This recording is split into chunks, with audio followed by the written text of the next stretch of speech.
Welcome to Miss Rose's story time. I finally found Carry On Mr. Bowditch, and now that I'm finished doing the outsiders, I'm going to begin where we left off with Carry On Mr. Bowditch with Jean Lee Latham. We're on chapter 16, and during this time that we are self-quarantined or quarantined or whatever is in your area, I was tutoring in my home and doing hair on Saturdays in my home. However, my mother lives with us and she's a senior citizen, so I had to close that yesterday. And so on this channel, Miss Rose's Story Time, I'm going to also be including tutoring tips that I've learned over the years, the 20-something years that I was homeschooling my children. And hopefully it will help the children out there that are not able to attend school or not able to access certain things and stuff. Hopefully it will strengthen. And so the next filming will be of some tutoring tips, and I'm going to also continue to read stories for story time as well. And hopefully you're able to follow along. I know some of the libraries are closed, and if you're not, then you can just follow along with me and increase your vocabulary, and hopefully continue to read things that you have at your home. And hopefully your neighborhood can have a share book box, and just have the things in there be in there for over 24 hours so the virus isn't on there anymore. So anyway, let's begin on chapter 16. All right, a simple matter of mathematics. On the evening of the 10th day, they fought their way clear of Suda Strait and anchored. Prince called Nate to his cabin. He had a chart spread before him. "Well, Mr. Bowditch," he growled, "what do you think the Dutch East Indies in general and Suda Strait in particular?" Nate looked at the chart. "I'm dumbfounded," he admitted. "I've always thought of an island as, small. I thought when we got to the East Indies we'd be just a stone's throw from anywhere in them. When it finally dawns on you, the size of them. 3,000 islands over 700,000 square miles? It's amazing, isn't it? Take Java now. It looks small on the map, but it's several times as big as Massachusetts. A man certainly gets new ideas when he..." Prince slapped his hands flat on the table, stood and roared, "You mathematicians! Is that all you have to say about Suda Strait? Oh, the Strait! I'd say it would be better to make your passage out in ballast. Just carry spice and buy your cargo in Manila. The higher we ride, the more chance we have of catching the wind." "It's..." Prince glared. "You say it's a simple matter of mathematics, and I'll brain you." He sat down and studied the chart. "Now to the next problem. Heaven knows how much we can depend on this chart. It's something over 1,500 miles to Manila. And what's between here and there?" he shrugged. "At least we know the latitude and longitude of Manila," Nate said. "We can set our course for it as directly as..." He looked at the chart. "As directly as islands, straits, and reefs let us, can't we?" Prince muttered something under his breath. "That's all, Mr. Bowditch." On Saturday, the 1st of October, Nate went to Prince's cabin. "We should anchor in Manila by tomorrow, sir." Prince stared at him long and hard. Suddenly he smiled. "That's so, Mr. Bowditch. Manila tomorrow, eh? I'd better lay out my go-ashore clothes." Nate shook his head. "I doubt if we need go-ashore clothes tomorrow, sir. I understand Manila's harbor is one of the biggest landlocked harbors in the world, more than 700 square miles, so we..." Prince roared, "You mathematicians!" Nate said, "Aye, aye, sir," and went topside. What in the name of sense, he wondered, had set Prince roaring that time? Manila Harbor was one of the biggest landlocked harbors in the world. The next morning, they were standing off Lunzon. A pilot came aboard, sternly ordered all men out of the cabins. No sounding of the harbor was allowed, and conducted them to their anchorage. Nearby, another ship flew the stars and stripes. No sooner than they anchored than the ship hailed them and Master Captain Riddle came aboard. "From Salem, eh? 3 cheers. You're the first Salem ship ever to enter Manila Harbor. How was it around the Horn?" Prince said, We can buy Cape and Suda Strait. The Cape's not so bad, but I can't recommend Suda Strait. We spent 10 days getting through it, from the 8th to the 17th of September. You came from the Suda Strait since the 17th, in 15 days? Riddle asked. Man alive, that's navigation. Captain Prince shrugged. Now you're sure of your longitude? Just a simple matter of mathematics. You, he stopped and glared at Nate. Captain Riddle, sir, have you ever seen a boat like this before? Nate asked quickly, pointing to a canoe. The three stood at the rail and watched the long, slim craft carved from one log with a huge sail woven of matting. The crew of 8 dark-skinned, laughing natives looked as though they had not a care in the world. That canoe isn't big enough to carry a frying jib, Nate said, but look at the sail. It must be 1,000 square feet. The canoe is an outrigger, said Captain Riddle. See those long bamboo logs athwart the boat and arf sticking out over the water, with the other logs joining their ends? Yes, I thought that must be cargo, something too big to get into the canoe. You mean they're fastened on the canoe? Nate asked incredulously.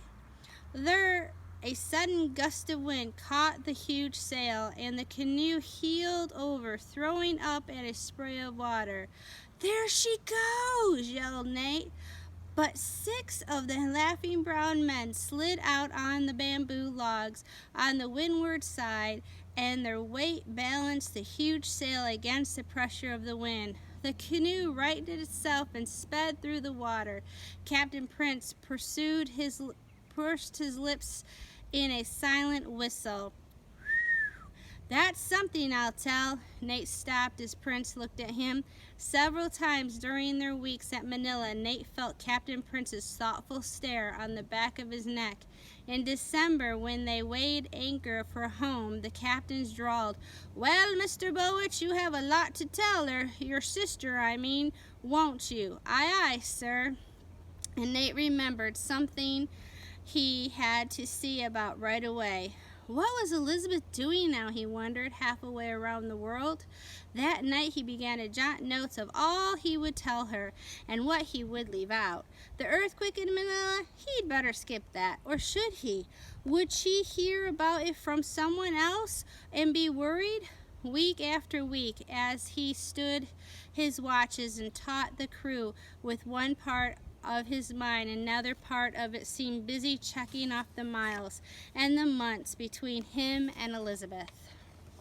At dawn, February morning, when they were in the Indian Ocean, the lookout's cry gave warning. Sail ho! On the starboard bow!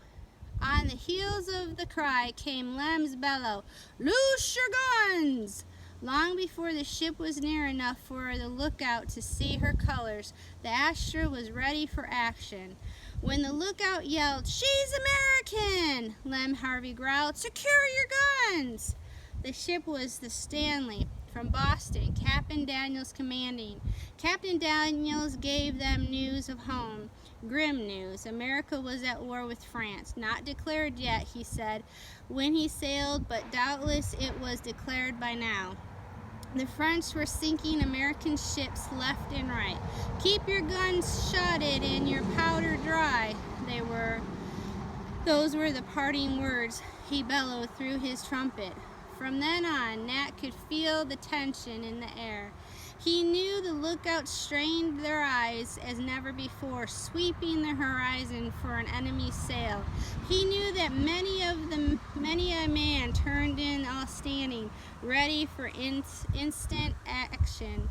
He knew he slept with one ear cocked for the pell-mell thud that feet overheard, and the cry, "All hands on deck!" It was the middle of the peaceful dog watch when danger struck.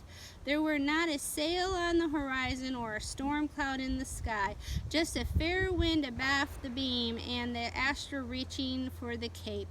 Tom Owen stumbled up a companionway yelling, "We've sprung a leak!" Lem Harvey was the first man at the pumps.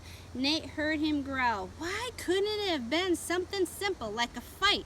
He knew that what Lem meant. A bad leak was something you couldn't conquer with a broadside from your guns.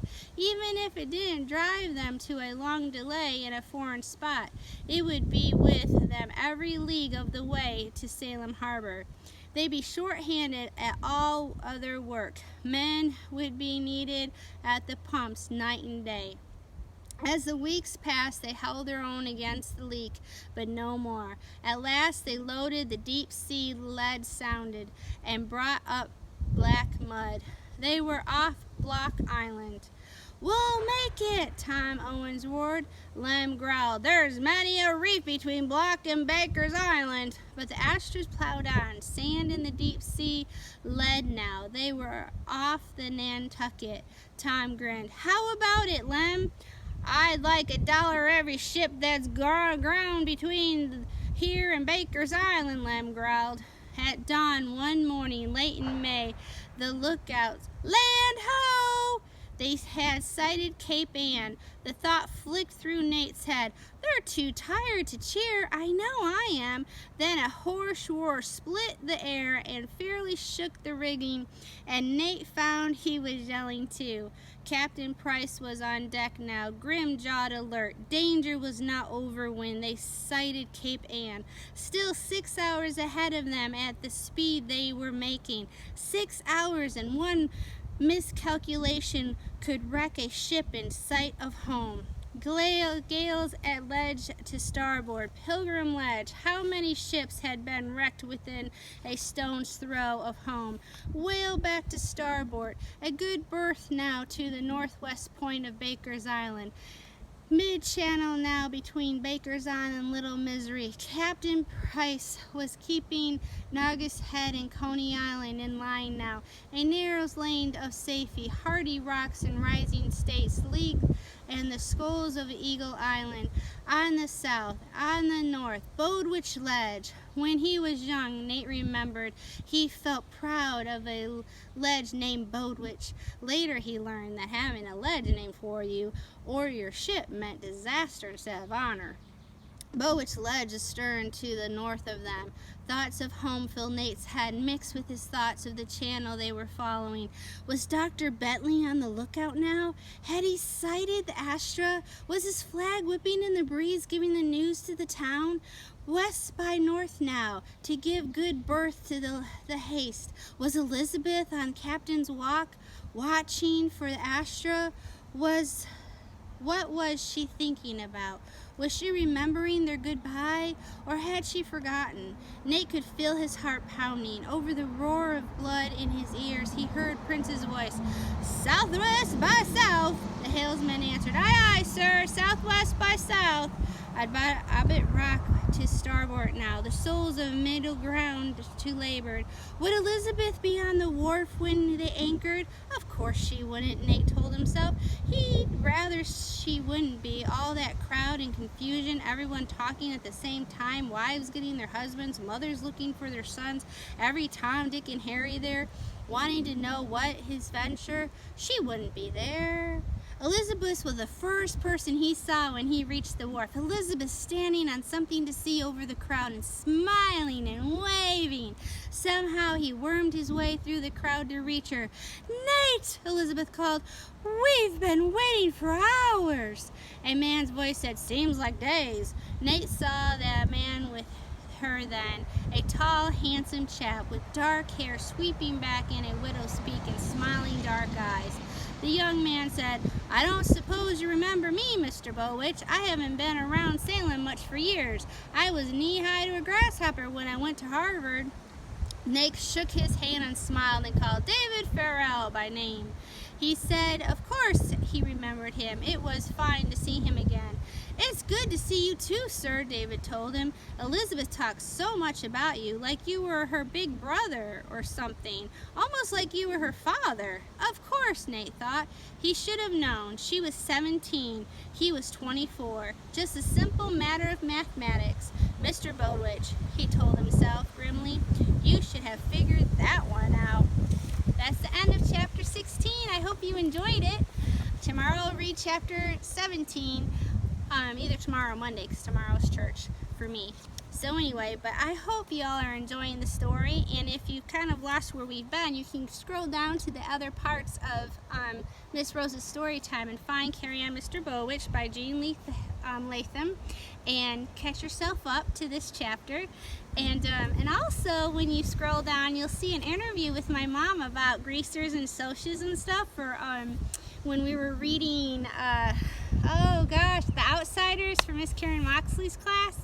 And anyway, so that's my mom right there, and that's who we're keeping our house and things, clean and stuff for her. And so anyway, I hope you're enjoying story time, and I hope you and your friends tune in to the tutor things if you need the extra help or whatever, and you can share this with people that you know in nursing homes and hospitals and things of that nature, to be able to listen to a story and take their mind off things. And so I hope you like, share, and subscribe, and thank you for your support. Take care. Bye-bye. God bless you.